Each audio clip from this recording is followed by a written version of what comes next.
I've started Parable of the Talents by Octavia E. Butler. This book feels a little bit more like now because there's the Make America Great Again candidate. There's religious vigilantes, and Parable of the Sower is where we're going if we don't like make some changes, course correct, and adjust. Sower just feels so much more dystopian. This feels like there's hope. There's a little bit more hope here. I don't know if Octavia Butler's like prophecies about where we're at now were, I don't know, they kind of like the messages kind of got sent one before the other.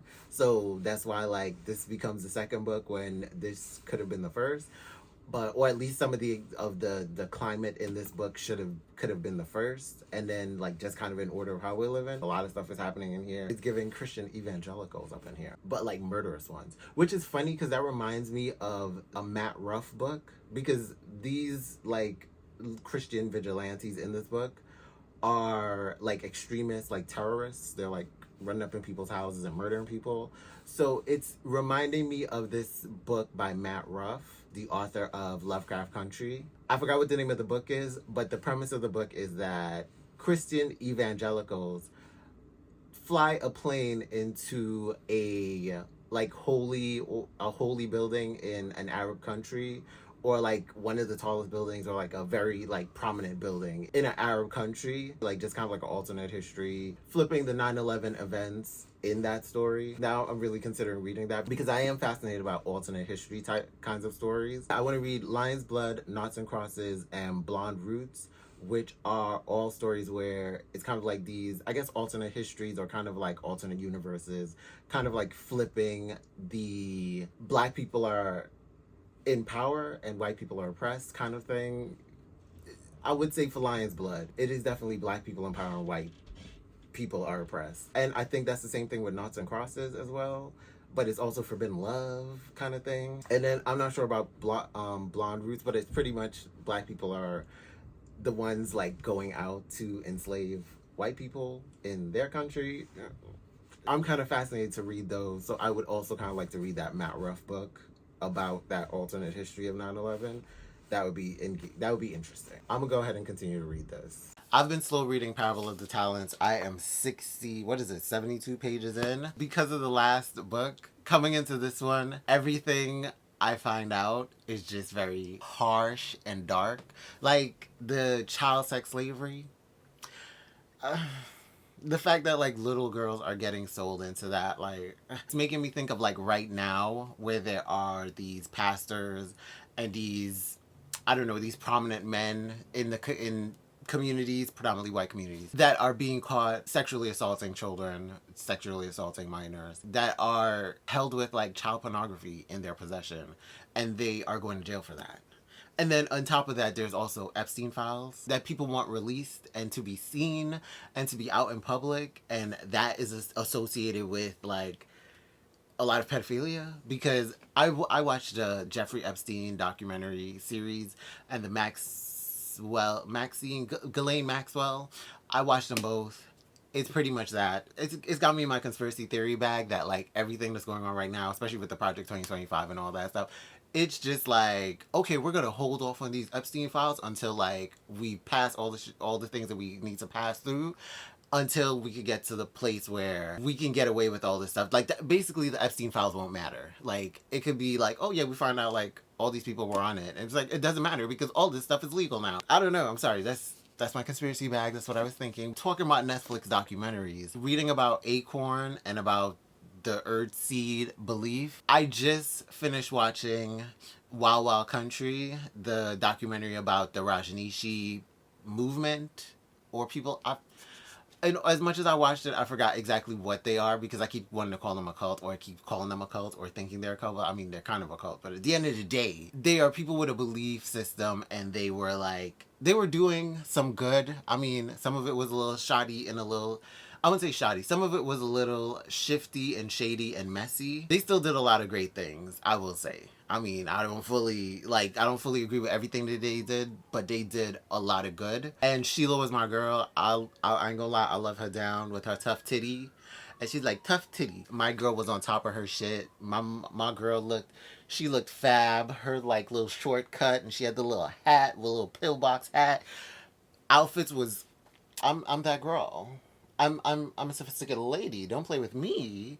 I run this organization. Don't think that just because I'm looking cute, I can't handle you bitches. Like, what's good? You know what I'm saying? So like, that's my girl. Like, I love me some Sheila, but she a bit of a scam. She a bit of a scammer. She a little bit of a she a little underhanded herself. But watching that documentary, it had me thinking about Acorn and Earthseed, and it had me thinking that Octavia E. Butler was inspired by that whole situation, since that happened like in the 80s, like at 83, and like around 83 to 85. Parable of the Sower was released in 1993. So I figured she kind of got some inspiration from the Rajneeshi and their compound in Oregon. And it's funny that in Sower, she brought up Oregon as like a safe place for people to go to, like, or at least a better place for people to live.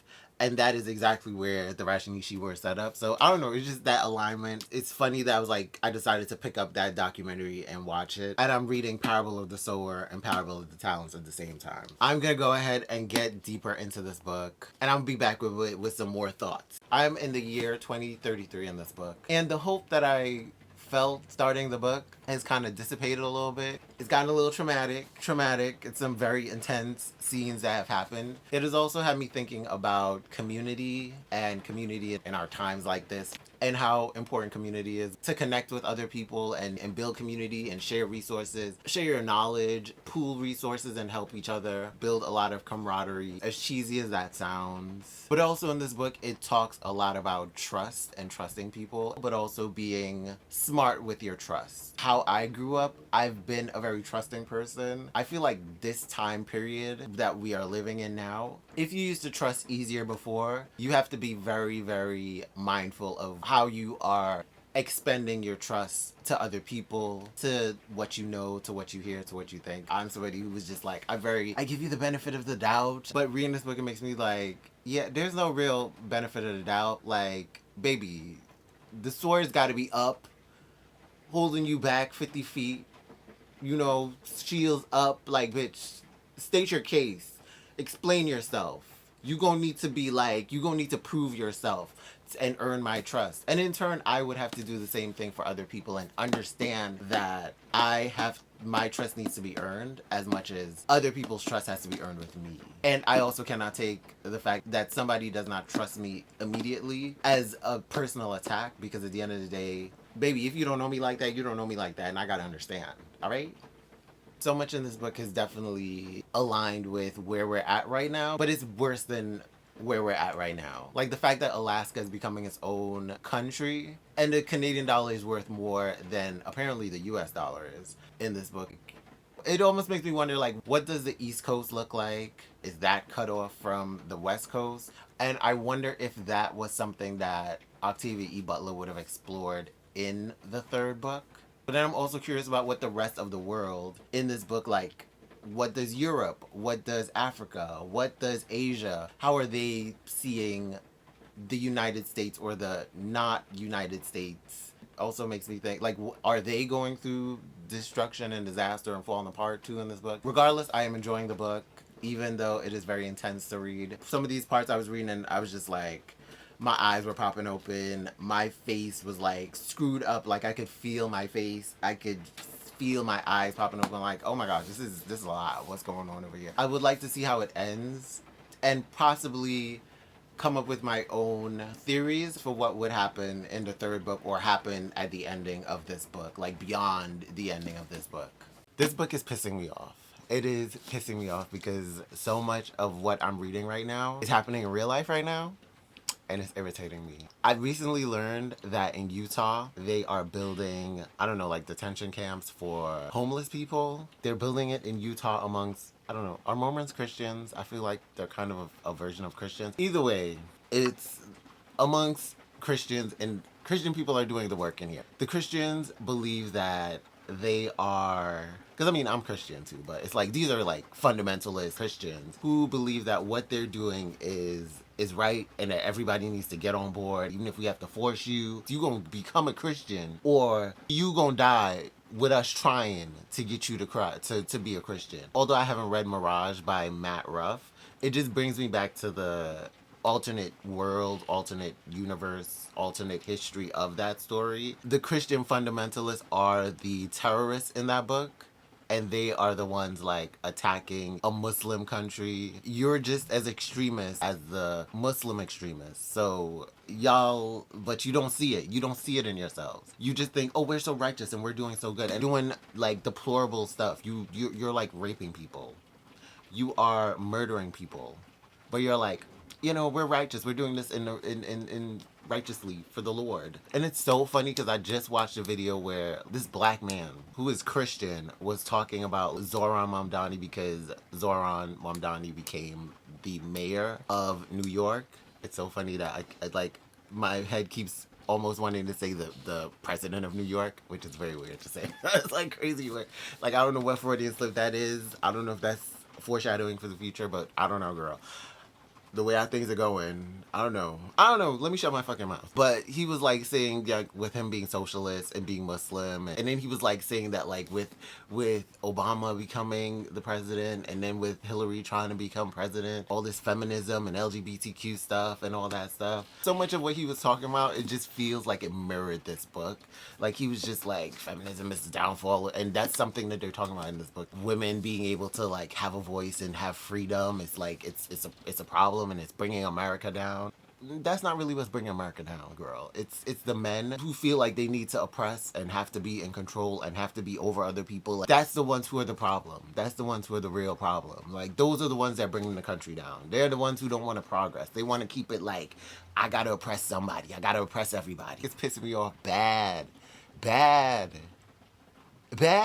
Like, seriously, these people are giving, like, they're giving ice in this book like crazy. This is lining up too much with what's going on right now and things that have happened and people's feelings and thoughts. Like, I don't like it. I don't like it at all. I don't like it at all. It is confirmed for me that Octavia E. Butler based Acorn and Earthseed a little bit on the Rajneeshi Sannyasin, what is it, Sannyasin cult. Well, not really cult, but like the movement, the Rajneeshi cult movement, the Osho thing from Wild Wild Country. I'm convinced that she took parts of that and created, or like parts of it inspired Earthseed and Acorn. But reading about Acorn and Earthseed, seeing how Acorn and Earthseed ended up changing, it makes me think that like in real life we can't really do that, because then it kind of ends up falling apart, because the people outside who would have a problem with what you're trying to build amongst yourself as people, as a community, will come to try to destroy it, come to commandeer it. Very, very, you know, Black Wall Street, very Lake Lanier, very Seneca Village, Haven Central Park over it. Is there ever going to be an opportunity to be able to build community amongst Black people in the United States of America and just kind of have it thrive without the interference and disruption of racist, white supremacist people? As upset as I am with this book, I'm in the year 2035 in this book, and I am going to see where this book ends off at and how much more we learn about the rest of the United States, or the un-United States of America, that is happening in this book. And I don't think that the president in this book, I don't really think he is like the Donald Trump of this, within this book. I actually think that's probably like a, you know, like a Stephen what's his name, or maybe like a JD Vance. It's either JD Vance or it's like that Stephen what's his name, the bald rat looking one. Like, it's either one of the two of them. That's who is the president in this book. Donner, I think, was more the Donald Trump version. In this book, I think it's more Stephen what's his name, the bald-headed rat-looking one, or J.D. Vance. I've completed Parable of the Talents by Octavia E. Butler, and after all the trauma that I have endured reading Parable of the Talents and Parable of the Sower, I love that it ended on a positive, on a hopeful, on a beautiful ending. That last chapter, it was beautiful and hopeful, but it got me pissed off a little bit, because one of the characters confirmed a lot of things for me that kind of pissed me off, because I was like, whole time you knew, whole time you were aware. And then also it confirmed something that I figured about him from Parable of the Sower, because I was just like, I knew. You one of the kids. You one of the kids. You were part of the mafia. You were part of the community.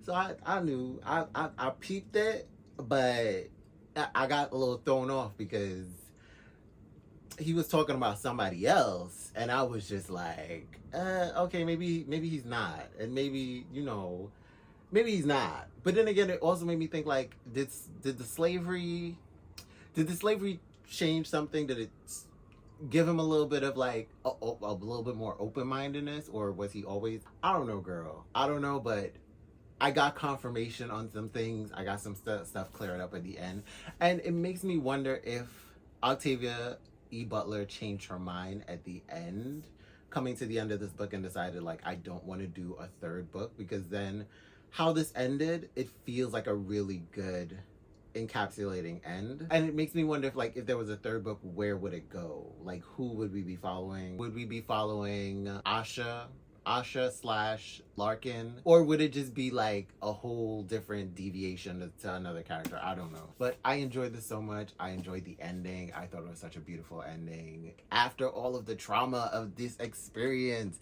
It's like good and hopeful to know that we ended where we ended.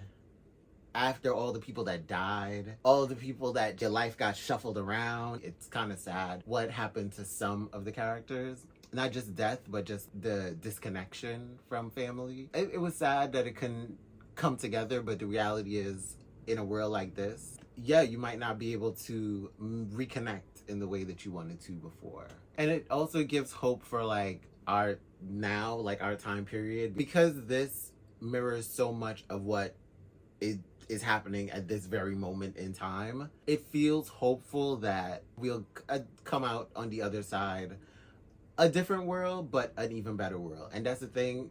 It talks about God is change, and definitely shout out to Change, because a lot of changes are happening in this book, but a lot of changes are happening in our real lives. We're really not gonna go back to what it used to be like. Like, life is about to change. It's funny because I was watching this video by this guy, I forgot what his name is, Al Shahid something, I forgot what his name is, but it's this bald man who wears glasses, and he does like these kind of, like, I don't know, these kind of gray looking videos, grayscale looking videos. It's not black and white, but it's just like, it's like in color, but it's like really like washed out color. And he talks about like political and social stuff that happens. And he talked about Zohran Mamdani becoming the mayor, and how the whole election itself, not even him being elected, the whole process of the election and the whole political theater of it is more of like just a distraction. The whole point is, so much of our lives, because of the society that we live in, is kind of out of our control. I mean, we could take some control back, but it takes a lot of concerted effort of like everybody coming together and being on the same accord, one band, one sound, and making something happen for a better future, a better life. And basically in that video, he was saying so much of what Octavia E. Butler was saying in this book, because from my understanding, he's like an analyst, so he pretty much kind of did a lot of the same things that Octavia E. Butler did for this book. Did a lot of research, did a lot of like looking back at the past and trends and all that stuff, and seeing where that would take us going forward. And a lot of what he said pretty much lined up in here. There's a possibility that our lives right now, there's going to be a bunch of collapse, and we just need to be in positions where we can like move through that without ending up in like really bad situations of like corporate slavery, of homelessness, of just overall instability, whether it's financial, whether it's physical instability. Basically, a lot of what he said in that video, it just lined up with this book. I could say that maybe he read the book and he probably was just like, I'm making the video based on this. I've heard some other videos from him. He said some really like knowledgeable things that I can believe that he probably didn't read this book, and he did the actual analytical work that Octavia E. Butler did for this book, and can predict where things are going based on past experiences, past trends, and how things are going right now, and where the like logical conclusion will be, you know, unless certain things change, and I feel like we need to make some adjustments. Overall, I enjoyed the book. I had a good time reading it. I had a good time learning so much about it from other people in the comments telling me, like, who've read Octavia E. Butler, who've read Parable of the Earthseed duology, and just giving me that additional information. I appreciate them for that. I had a good time reading this, as traumatized and as annoyed and as fearful and anxious I got off of reading this book. I'm glad I read it, and I'm glad I have the knowledge that comes with this book, and I could always reread it and break down some of what is in here and use it as like a survival guide going forward. These books have so much information for understanding the apocalypse that we might be about to live in, because we still got 2026, girl, and the girls up there are getting a little desperate. They're getting a little desperate. They might get a little crazy. And we gotta like get our iron metal umbrellas to shield whatever crazy shit that they're about to come through with. So, you know, I ain't gonna lie, I'm gonna be a conspiracy theorist and I'm gonna choose to believe these books. Thank you for spending your time with me, and I am out this bitch like Fleek. Shout out to Peaches. Thank you, girl.